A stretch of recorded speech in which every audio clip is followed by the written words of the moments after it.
ओम ओम श्री परमात्मने नमः। ओम श्री गुरुवे नमः। सबकी चिन्मात्र रूपता का निरूपण तथा ज्ञानी महात्माओं के लक्षणों का वर्णन श्री वशिष्ठ जी कहते हैं, रघुनंदन, चिन्मात्र ही पुरुष है, वही इस प्रकार नाना रूपों में अवस्थित है। चिन्मात्र परम पुरुष परमात्मा के सिवा दूसरी किस वस्तु की सत्ता यहाँ संभव हो सकती है। मेरे सारे अंग चूर चूर होकर परमाणु के तुल्य हो जाएं, वह बढ़कर सुमेरु पर्वत के समान विशाल। इससे मेरी क्या क्षति हुई अथवा क्या वृद्धि, क्योंकि मेरा वास्तविक स्वरूप तो सच्चिदानंदमय है। हमारे पितामह आदि के शरीर मर गए, किंतु उनका चैतन्य तो नहीं मरा। यदि वह भी मर जाता तो मृत आत्मा वाले उनका तथा हम लोगों का फिर जन्म नहीं होता। किंतु पुरुष अविनाशी चिन्मय ही है, वह आकाश के समान नित्य है, उसका कभी नाश नहीं होता। मैं नष्ट होता हूँ या मरता हूँ, इस तरह का जो शोक है वह सर्वथा व्यर्थ ही है। इसलिए न तो मरण दुख रूप है और न जीवित रहना ही सुख रूप। यह सब कुछ है ही नहीं, केवल अनंत चेतन परमात्मा ही इस तरह स्फुरित हो रहा है। श्री राम जी ने पूछा, ब्रह्म आदि और अंत से रहित परम तत्व परमात्मा का भली भांति ज्ञान हो जाने पर उत्तम पुरुष कैसा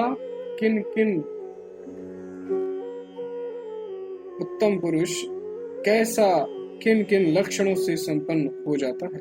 श्री वशिष्ठ जी ने कहा, श्री राम, जिसे ज्ञेय वस्तु परमात्मा का भली भांति ज्ञान हो गया है, ऐसा जीवन मुक्त श्रेष्ठ पुरुष कैसा होता है तथा वह जीवन पर्यंत कैसे स्वभाव से युक्त हो, किस आचार का पालन करता रहता है, यह बताया जाता है।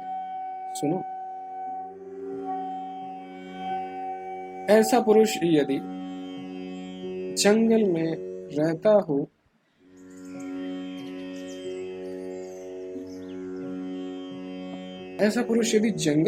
हो तो वहां पत्थर भी उसके मित्र हो जाते हैं।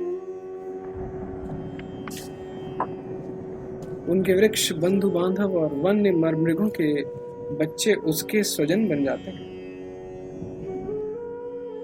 यदि वह विशाल राज्य में रहता हो तो वहां जन समुदाय से भरा हुआ स्थान भी उसके लिए शून्य सा ही हो जाता है।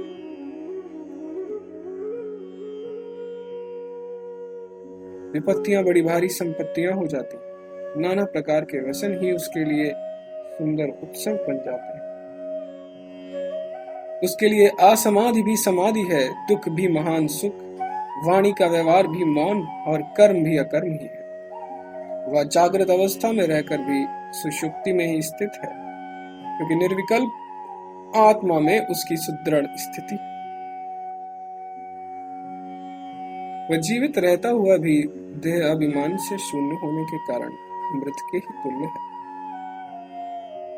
वह समस्त आचार व्यवहार का पालन करता है, तो भी कर्तृत्व के अभिमान से रहित होने के कारण कुछ भी नहीं करता।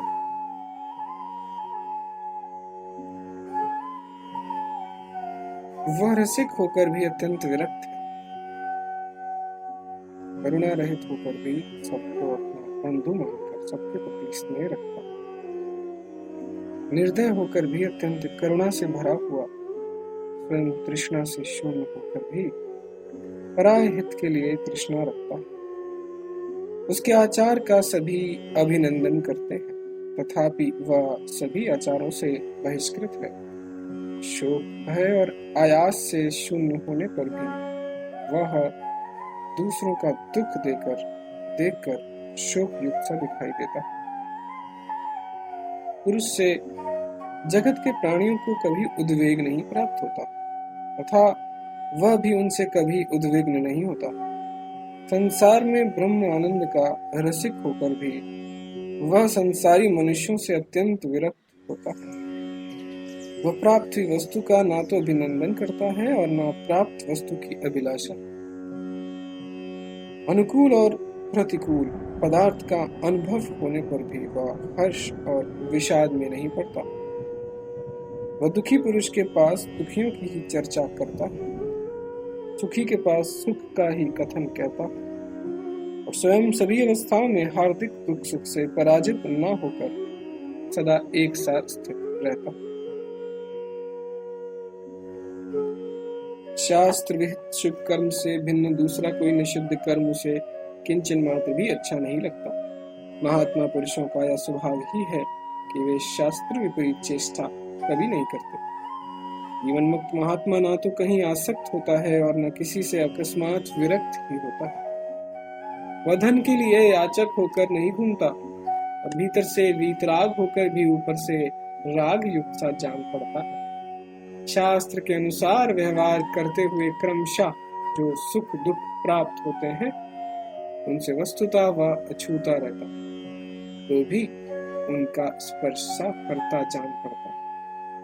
वह उन सुख दुखों से हर्ष और विषाद के वशीभूत नहीं होता।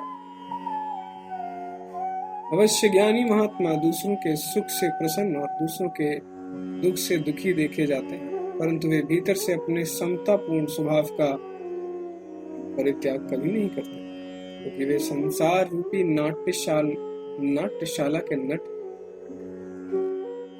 अपने कहे जाने वाले पुत्र आदि जितने पदार्थ समूह हैं वे सब वस्तुतः पानी के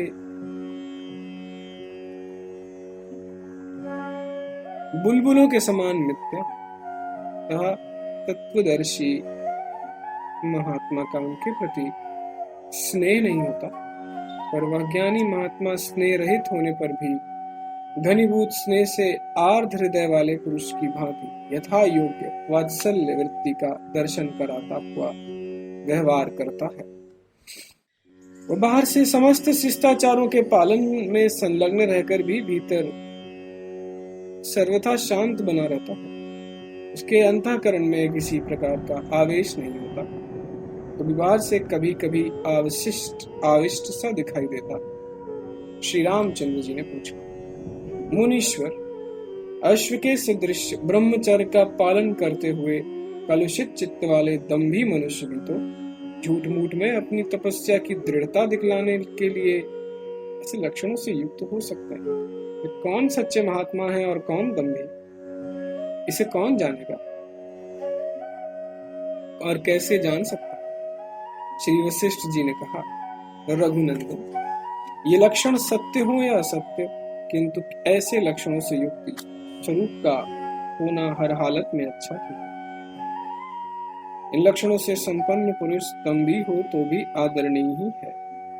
जो वेदार्थ तत्व परमात्मा के ज्ञाता हैं, उनमें तो ये गुण समूह स्वाभाविक अनुभव के बल से ही प्रतिष्ठित रहते हैं। वे जीवन मुक्त पुरुष वीतराग तथा क्रिया के फलों में आसक्ति से शून्य होते हुए ही राग युक्त पुरुषों के समान चेष्टा करते हैं। वे दुखियों को देखकर सहसा करुणा से भर जाते। चित्त रूपी दर्पण में प्रतिबिंबित हुए समस्त दृश्य प्रपंच को वे कपट भूमि के समान असत देखते। स्वप्न में हस्तगत हुए सुवर्ण को जैसे जागृत काल में असत माना जाता है, वैसे ही वे इस जगत को असत समझते हैं।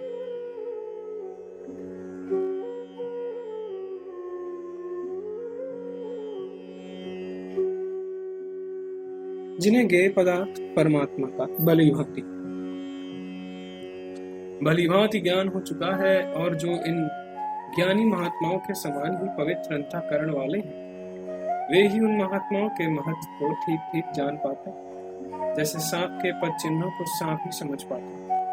श्रेष्ठ पुरुष तो अपने सर्वोत्तम भाव को छिपाए ही फिरते हैं। भला गांव और नगरों के धनों से जिसका खरीदा जाना संभव है, ऐसी कौन सी चिंतामणि बाजार में बिकने के लिए आई? उन तत्वज्ञानी महात्माओं का भाव अपने गुणों के छिपाए रखने में ही होता है, दूसरों के सामने प्रदर्शन करने में नहीं, कि वे वासना से शून्य, व्यर्थ एवं अभिमान से रहित होते। श्री राम उन महात्माओं को एकांत सेवन, असम्मान, बुरी स्थिति तथा साधारण लोगों द्वारा की गई अवहेलना, ये सब चीजें जैसा सुख पहुंचाती हैं, वैसा सुख उन्हें बड़ी बड़ी समृद्धियां भी नहीं दे सकती।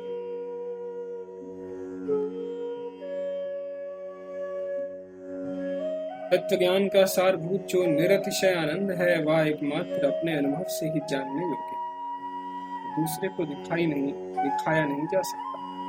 वज्ञ पुरुष भी उसे नहीं देखता, केवल स्वप्रकाश रूप से उसका अनुभव करता है। लोग मेरे इस गुण को जाने और मेरी पूजा करें, ऐसी इच्छा अहंकारियों की ही होती है। जिनका चित्त अहंकार से मुक्त है, उनके भीतर ऐसी इच्छा का उदय नहीं होता। रघुनंदन, आकाश में गमन आदि जो क्रियाफल है, वे तो मंत्र और औषध के प्रभाव से अज्ञानियों के लिए भी सुलभ हो जाते हैं। विज्ञानी हो या अज्ञानी, जो लक्ष्य सिद्धि के लिए जैसा क्लेश सहन करने में समर्थ हो, वह वैसा ही फल कर्म अनुसार अवश्य प्राप्त कर लेता है। चंदन की सुगंध की भांति विहित और निषिद्ध कर्मों का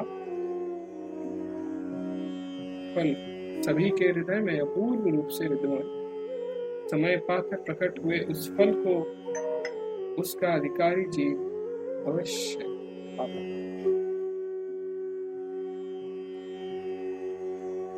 यह आकाश गमन आदि फल कुछ भी नहीं, अत्यंत तुच्छ और मन का भ्रम या अधिष्ठान भूत।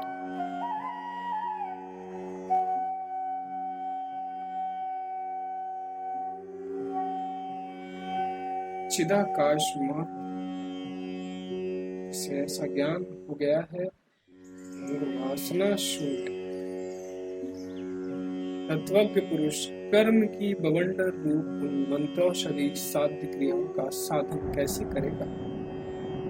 उस महापुरुष का इस विश्व में न तो कर्म करने से कोई प्रयोजन रहता है और न कर्मों के न करने से किसी भी प्राणी में उसका किंचन मात्र भी स्वार्थ का संबंध ही रहता।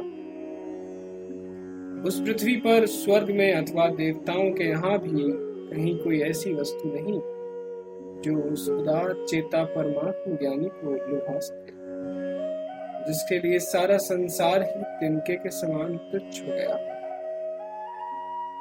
जिसमें रजोगुण का लेश भी नहीं। उस ज्ञानी महात्मा के लिए एकमात्र परमात्मा से भिन्न दूसरी कौन सी वस्तु उपादेय होगी?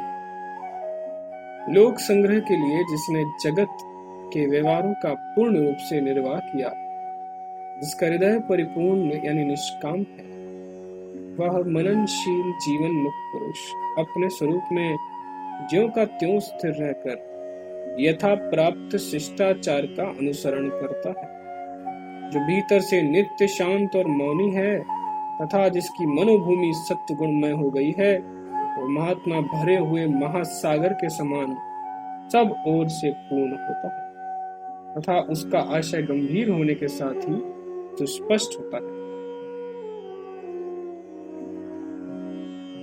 तत्वज्ञानी पुरुष अमृत से भरे हुए सरोवर के समान अपने आत्मा में स्वयं ही आनंद की हिलोरें लेता है तथा निर्मल एवं पूर्ण चंद्रमा के समान दूसरों को भी आह्लाद प्रदान करता है। ये सारा विश्व भ्रम मात्र है, मिथ्या इंद्रजाल। ऐसे दृढ़ निश्चय के कारण ज्ञानी पुरुष इच्छाओं से सर्वथा रहित हो जाता है।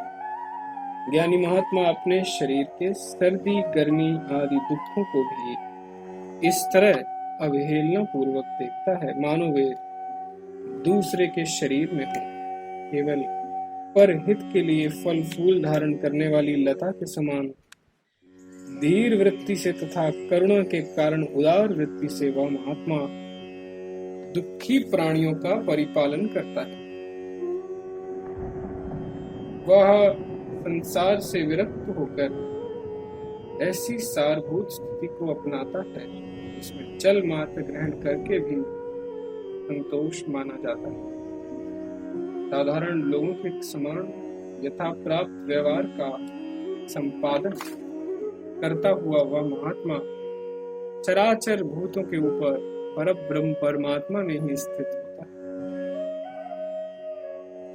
कोई महात्मा पर्वत की गुफा को ही घर मानकर में रहता है, कोई पवित्र आश्रम में निवास करता है, कोई गृहस्थ आश्रमी होता है, कोई प्रायः इधर उधर घूमता रहता है, कोई भिक्षाचर्या से निर्वाह करता है, कोई एकांत में बैठकर तपस्या करता है, कोई मौन व्रत धारण किए रहता है, कोई परमात्मा के ध्यान में संलग्न होता है, कोई प्रख्यात पंडित होता है, कोई श्रुतियों का श्रोता होता है, कोई राजा, कोई ब्राह्मण और कोई मूढ़ के समान स्थित रहता है, कोई सिद्ध गुटिका, अंजन और खड़ग आदि से सिद्ध होकर आकाशगामी बना रहता, कोई शिल्प कला से जीवन निर्वाह करता, कोई पामर के समान रूप धारण किए रहता, कोई सारे वैदिक आचारों का परित्याग कर देता, तो कोई कर्मकांडियों का सरदार बना रहता, किसी का चरित्र उन्मत्तों के समान होता और कोई संन्यास मार्ग का आश्रय लेता। शरीर आदि और चित्त आदि कुछ भी पुरुष का स्वरूप नहीं है, केवल चेतन तत्व ही पुरुष है, उसका कभी नाश नहीं होता।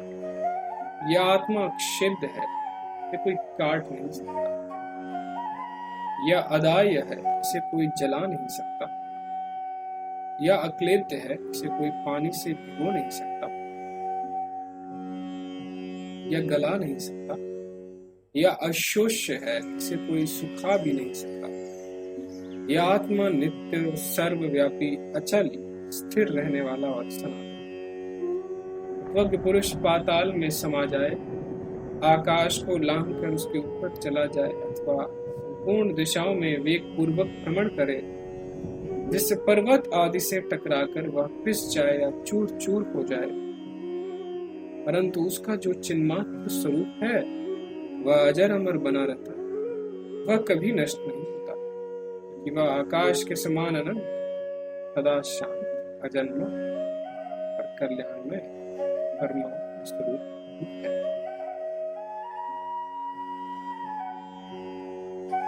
ओम तत्सत। ओम तत्सत।